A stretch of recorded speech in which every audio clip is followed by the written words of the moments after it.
Aí nós temos que ver o que o governador e o presidente vão querer fazer. Vão querer separar o estado de São Paulo do resto do Brasil ou vão colocar o estado de São Paulo no Brasil? Essas 15 milhões de pessoas que poderão ser vacinadas com a primeira dose serão para paulistanos, paulistas ou brasileiros. E na escola teríamos que tomar medidas adicionais de distanciamento social, além do uso de máscaras. Nós sabemos que o distanciamento social por adolescentes ou por crianças é uma coisa muito difícil de ser garantida. De fato, o plano de retomada do governador Dória aqui em São Paulo tem muito mais preocupações econômicas do que preocupações sanitárias, né? Ou o senhor ainda recomendaria que as aulas presenciais não voltassem no início do primeiro semestre de 2021 e que isso ocorresse somente com a possibilidade de ou uma imunidade de rebanho ou com a vacina de todos os professores? Muito obrigado novamente e agradeço também o convite para participar aqui deste evento, principalmente com a presença dos amigos, amigas e do Dr. Gonçalo. Primeira questão da vacina. Veja, por tudo que eu sei, vamos supor que as duas vacinas com as quais nós estamos trabalhando, a vacina da Oxford e a vacina chinesa, deem certo na fase 3. Vamos supor que tudo corra bem. Essas duas vacinas serão disponibilizadas para o Brasil em lotes sucessivos. O primeiro lote vem pronto, o segundo lote vem para ser envasado aqui, e uma terceira produção, a partir do segundo semestre do ano que vem, seria produzida localmente, com a transferência de tecnologia por Butantan e para a Fundação Oswaldo Cruz. Então, considerando que tudo isso ocorra bem, nós vamos ter vacina para vacinar. Aí você vai fazer os grupos que vão receber a primeira vacina. O primeiro grupo a receber a vacina é o trabalhador de saúde. Segundo grupo a receber a vacina são os portadores de comorbidades e os idosos. Terceiro grupo, trabalhadores da educação, trabalhadores de estabelecimentos prisionais, trabalhadores que estão em atividades que não podem ser interrompidas. Quarto grupo, jovens e crianças. Então, essa é mais ou menos o caminho, né? Com ou sem obrigatoriedade da vacina? Eu acho que a maioria das pessoas terá o bom senso de tomar a vacina e, com isso, nós, junto com as pessoas que já tiveram a doença, mais a vacina, apesar de ela poder ter uma cobertura imunológica mais baixa, nós conseguiremos chegar na imunidade de rebanho, ou seja, no momento em que o vírus deixa de circular e produzir novos casos a partir do segundo semestre do ano que vem. E a questão do retorno? Como garantir o retorno? Não tem como garantir o retorno. A única coisa que nós temos que ter claro é que temos que tentar evitar ao máximo a presença de professores que façam parte professores e trabalhadores da educação de uma forma geral, que façam parte dos grupos de risco. Eles não devem participar dos primeiros movimentos. Devem ficar reservados para trabalho home office em casa. Crianças que têm idosos ou portadores de comorbidades em casa, em princípio, também não deveriam retornar às aulas, exceto se tivessem condição de manter algum tipo de isolamento, que é bastante difícil. E na escola teríamos que tomar medidas adicionais de distanciamento social, além do uso de máscaras. Nós sabemos que o distanciamento social por adolescentes ou por crianças é uma coisa muito difícil de ser garantida. Então, temos que ter algum cuidado com relação a isso, né? De qualquer forma, olhando para os países que já retomaram a atividade educacional, eu acho que é possível retomar, porém tem que se retomar com a responsabilidade de, em aparecendo casos, retroceder. Então, temos que retomar, mas acompanhar muito de perto e tomar a decisão de retroceder. De fato, o plano de retomada do governador Dória aqui em São Paulo tem muito mais preocupações econômicas do que preocupações sanitárias, né? E é óbvio que se aumenta o número de óbitos, em particular o número de óbitos, nós temos que retroceder. O número de casos depende de onde o número de casos acontecer. Se o número de casos aumenta na população mais jovem, podemos discutir. O que nós não podemos aceitar é o aumento do número de óbitos. Verdade que melhorou nossa capacidade de tratar os pacientes. Nós aprendemos a tratar melhor os pacientes e, com isso, nós esperamos, como está acontecendo na Europa, que a letalidade, óbitos sobre casos, caia. Mas na Europa, o número de casos, uma das razões pelas quais o número de casos está aumentando é porque eles estão testando mais. E a ideia de testar mais é para fazer com que as pessoas testadas positivas se isolem, para que elas parem de transmitir para outras pessoas que ainda não receberam, não foram infectadas pelo vírus. Então é fundamental a questão da testagem. O Brasil hoje tem uma capacidade de testagem que está longe de ser utilizada. Nós temos capacidade para realizar 60 mil testes dia. Nós estamos realizando em torno de 20 mil testes dia. O teste aqui é o RT-PCR, né? Não é o sorológico, não é aquele que identifica se a pessoa já teve. É aquele que identifica se a pessoa é portadora do vírus na sua orofaringe. Então, esse é o teste que tem que ser realizado. E nós temos capacidade para realizar, como eu já disse, 60 mil testes dia, e temos estoques de teste nos estoques do Ministério. O Ministério conseguiu acesso, a partir de abril, a pelo menos 20 milhões de testes, e nem metade deles foram utilizados até agora. Então, tem um monte de testes para serem utilizados. Tem um bom esquema de logística, então não há razão para não utilizar os testes de forma bastante livre, não haverá falta dos testes. Então nós deveríamos estar aumentando muito a nossa capacidade de testagem pelo Brasil todo.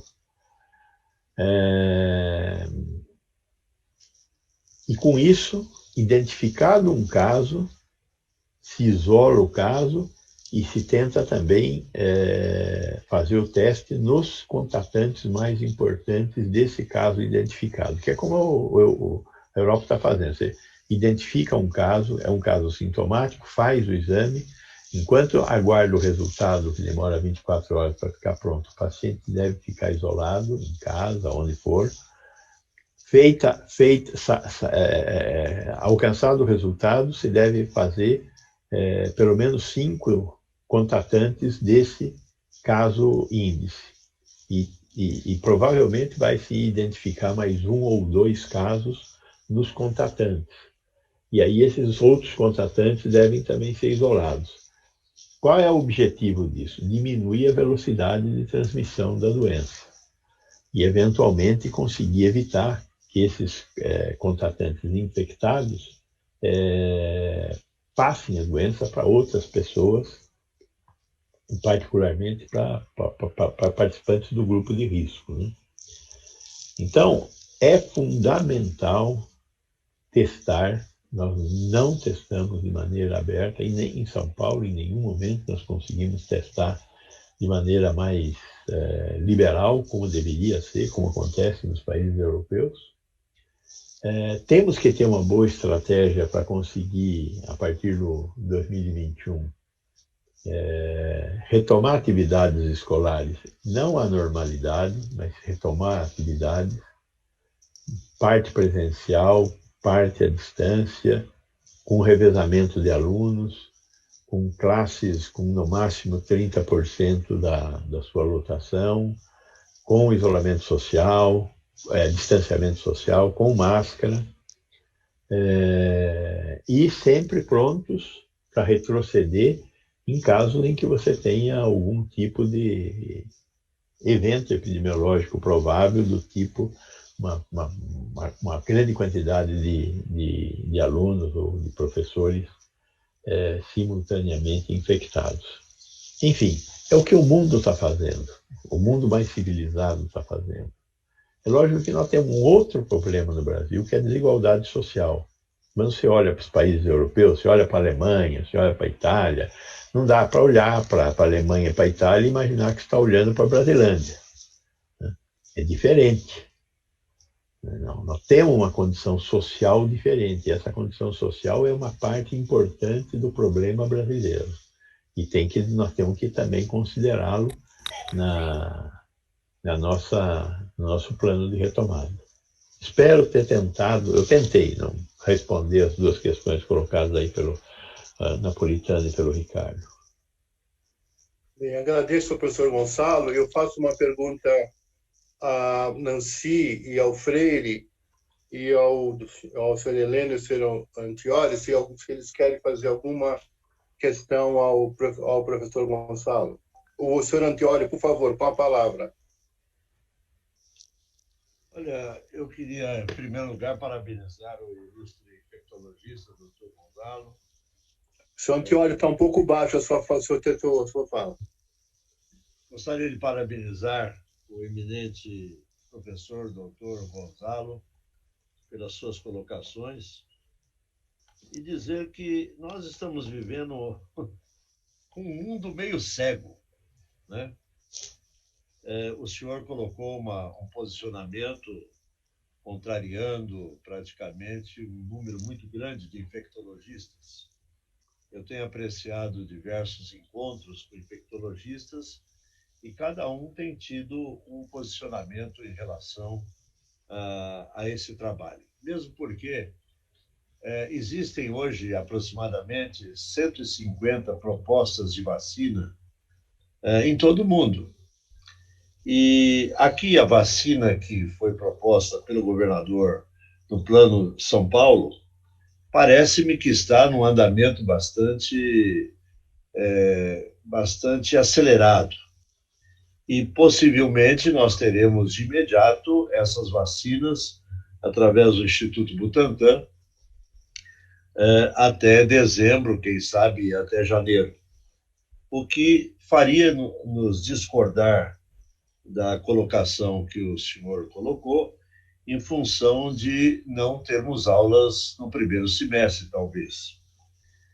O Brasil, como foi colocado pelo senhor, existe uma diferenciação socioeconômica bastante grande. Quer dizer, se nós diferenciarmos dois tipos de educação, a educação fornecida pela rede pública e a educação fornecida pela rede particular, existe talvez uma distância um pouco grande. Eu não sei se o senhor teve a oportunidade de ver ontem o jornal O Estado de São Paulo, onde tem um caderno especial para o setor educacional, e se o senhor teve a oportunidade de ver os diversos tipos de ação que cada escola privada tem realizado para que nós possamos retornar às aulas. Eu tenho um colégio. Eu tenho, aliás, um colégio e outro que eu represento também. E nós nos aprimoramos para podermos estar aptos a desenvolver um trabalho educacional. Mesmo porque, nessa diferença social existente no Brasil, o senhor pode observar que, às vezes, a escola, da forma que está equipada para recepcionar os nossos alunos e professores, talvez tenha um ambiente muito mais salutar e muito mais de prevenção do que, às vezes, as próprias casas dos nossos alunos e a casa dos nossos professores. Como muita gente comenta, às vezes o professor tem uma situação socioeconômica não condizente com as necessidades básicas de um ser humano. E talvez a escola, principalmente a privada, tenha a grande possibilidade de adequar o trabalho feito por ele presencialmente do que aquele que é feito por ele em casa. É lógico que essa parafernália tecnológica que nós estamos vendo hoje vai mudar muita coisa em termos de educação, não só na rede pública como na rede privada, mas em todo o país. Então, eu creio que os nossos alunos, os nossos professores, não diria na totalidade das escolas privadas, mas diria, na maioria das escolas que estão estruturadas para esse acontecimento, tem grandes possibilidades de voltar a dar aula, mesmo ainda antes da vacina. Porque, às vezes, colocando pequenas quantidades de crianças ou jovens dentro de uma sala de aula, talvez eles estejam em melhor sociabilidade, como o senhor comentou anteriormente, do que estariam dentro de casa. Nós temos diversos exemplos para dizer, mas o nosso tempo aqui é limitado. Então, eu diria ao senhor que talvez nós tenhamos que verificar todas as posições de infectologistas do plano de São Paulo, para que nós possamos afirmar, olha, agora não dá, mas talvez daqui a um ano nós possamos. Eu não sei como estaria a população educacional daqui a um ano, e muito menos o setor econômico de cada trabalhador nesse aspecto.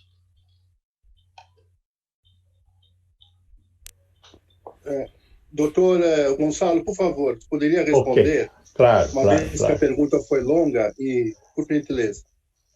Bem, eu acho que o Antiório está correto, está coberto de razão. Coisas diferentes devem ser tratadas de forma diferente. Né? O problema é que nós estamos discutindo isso genericamente. Então, quando eu discuto genericamente, eu não tenho como tratar particularidades. Eu vi o caderno do Estadão, um bom caderno, por sinal. Tem escolas melhor preparadas. Um dos grandes problemas dessa epidemia é que é uma epidemia de transmissão predominantemente aérea.